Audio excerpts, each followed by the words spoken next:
It was the kind of cold that gets into the bricks, a deep February chill that had settled over the Welsh valleys around Cardiff, seeping through double-glazed windows and promising a frost by morning.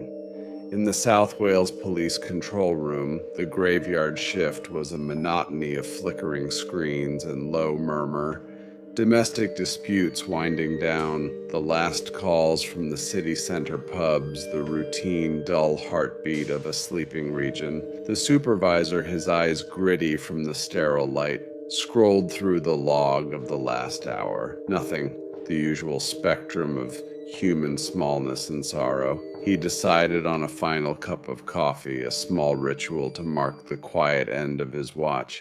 He was in the small kitchen, the fluorescent bulb humming overhead when the atmosphere changed. It wasn't a sound from in the room, but a shift in the quality of the silence from the operations floor. A tension. He walked back to find a younger controller staring at his screen, head tilted. Sir, we've got a cluster northwest of the city, Pentyrch area. Multiple calls coming in now. The supervisor leaned over his shoulder. The call tags populated the screen, not as urgent reds, but in a strange, clustering yellow. Lights in the sky, strange lights, multiple objects. The descriptions were vague, agitated. He felt the first faint prickle of professional unease. This wasn't a single drunk seeing a plane. This was a chorus. It's probably just Sanathan, he said, more to himself than the controller, referring to the nearby Sainathon military base. Night exercise, they never tell us. He placed a call to the base comms room. The hold music was a tinny orchestral loop. As he waited, he scanned his emails. No notifications of military exercises, nothing. He checked his watch. 2:17 a.m., an absurd time for low-flying maneuvers over populated villages. When a calm, measured voice finally came on the line, the explanation was smooth, rehearsed, a pre-arranged exercise. Everything is accounted for. No cause for public concern. The supervisor thanked him and hung up. The explanation should have been a relief. Instead, it felt like a lid being placed gently over a pot that was beginning to rattle. The calls did not stop. They escalated. The voices on the other end of the line were not hysterical. They were precise, terrifying in their clarity. A man reported not just lights, but a formation pulsing red spheres that arranged themselves with geometric precision into a vast, silent triangle that descended from the cloud cover. He described it hanging, a black pyramid sketched against the night by fiery crimson points, maybe 10 feet above the frozen fields. Then a woman's voice, breathless. She'd seen soldiers, a squad in full kit moving with urgent predatory grace across a farmer's field, not in a drill formation, but in a pursuit pattern. Their weapons were up. They were hunting something. Another call, an explosion. Not a car backfire. A deep concussive whump that came from the direction of Coed Tresant Forest, the ancient woodland known locally as the Smilog Woods. Then a sound of shearing metal and a ground-shaking impact. An Apache helicopter, someone gasped, had just crash-landed in a field. The control room was now a hive of controlled panic.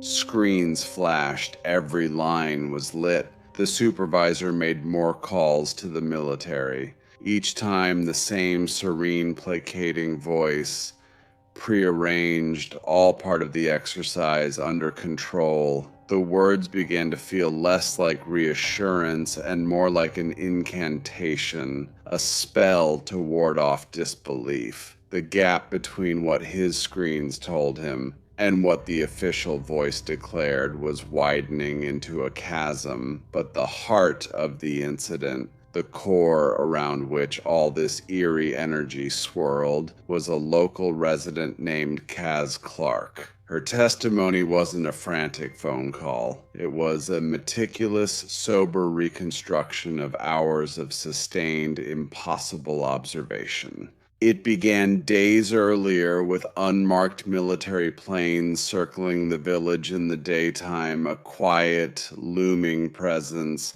Then, on that final night, she was in her back garden with neighbors. The first thing they noticed was the sound, a deep guttural drone that wasn't an engine, but a vibration in the air itself, a feeling in the chest. Looking up, they saw an E-3 Sentry AWACS plane, its massive radar dome rotating slowly, a mechanical eye scanning the blackness.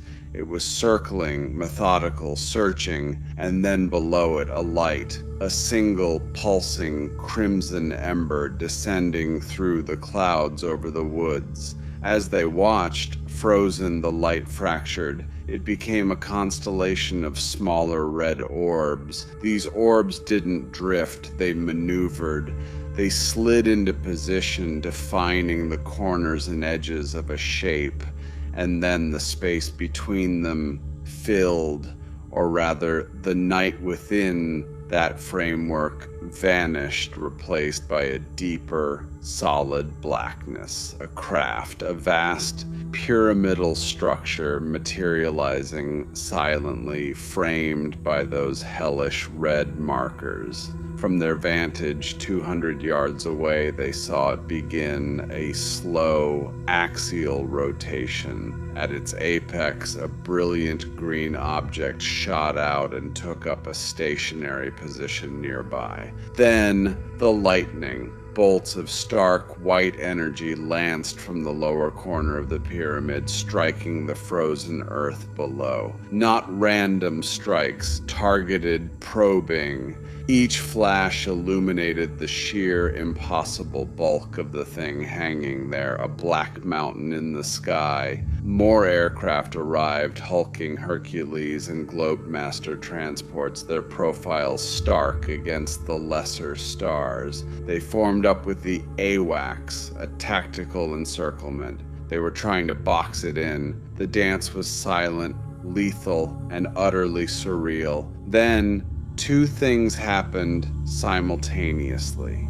The red lights outlining the pyramid dimmed and vanished, taking the colossal structure with them. It didn't fly away, it simply ceased to be there.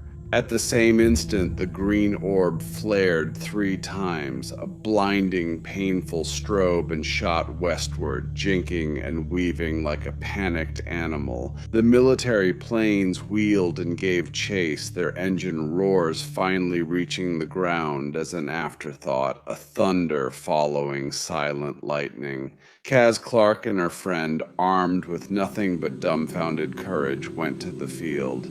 The air was still, charged. The grass where the lightning had struck wasn't burned. It was dead, brittle, white, and cold. And it was snowing, a fine, silent ashfall, but only in that immediate patch, nowhere else. Later, back at her house, they heard the explosion. A double crack, one high in the air, one deep in the earth from the direction the chase had gone. The windows rattled. A few miles away, in Port Talbot and Swansea, people would report the same twin blasts, strong enough to shake pictures from walls and wake patients in hospital beds. At first light, Clark went to Coed Tresant. She found the impact site, a scar in the ancient woodland. Dozens of trees were not just broken, but splintered outward, as if from a tremendous central pressure. The ground was churned, and here too it was snowing, that strange, localized snow.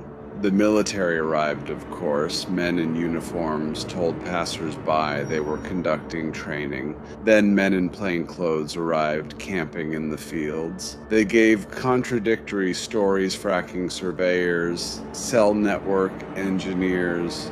Roads were closed, including the M4 motorway, for an overturned lorry that no one ever saw. In the years since, the official story has crystallized. Operation Chameleon, a routine military exercise. The red and green lights were drop zone markers. The pyramid was a trick of perspective lines of paratroopers with helmet lights. The explosions were simulated. A neat, digestible explanation, but the facts itch. Operation Chameleon was scheduled for a week prior in northern England, not Wales. No legal notice to airmen was issued until hours before the event, and its boundary was violated by over 50 miles, an unthinkable hazard. No paratroopers were ever deployed over Pentyrch that night.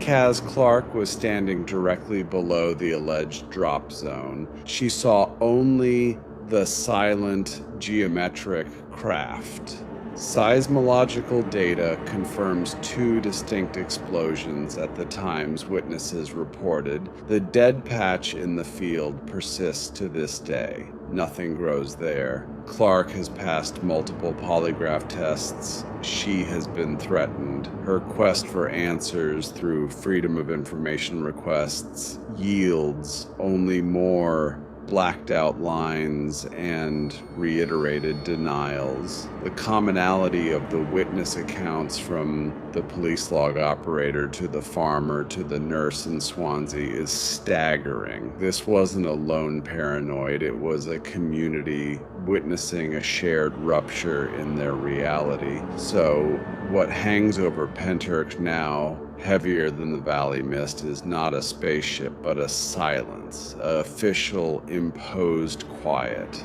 The kind of silence that isn't an absence of sound, but the presence of a story forcefully untold. It's the silence between the testimony of dozens of ordinary people and the smooth, unshakable statement of authority. It's the silence in that field where the grass won't grow, and the memory of a cold February night when the sky above a sleepy Welsh village opened up and something came down to conduct its business under the watchful eyes of both the people below and the powers sent to contain it. The incident is over. The mystery is colder and deeper than the Welsh soil. And the only thing louder than the remembered explosions is the quiet that followed.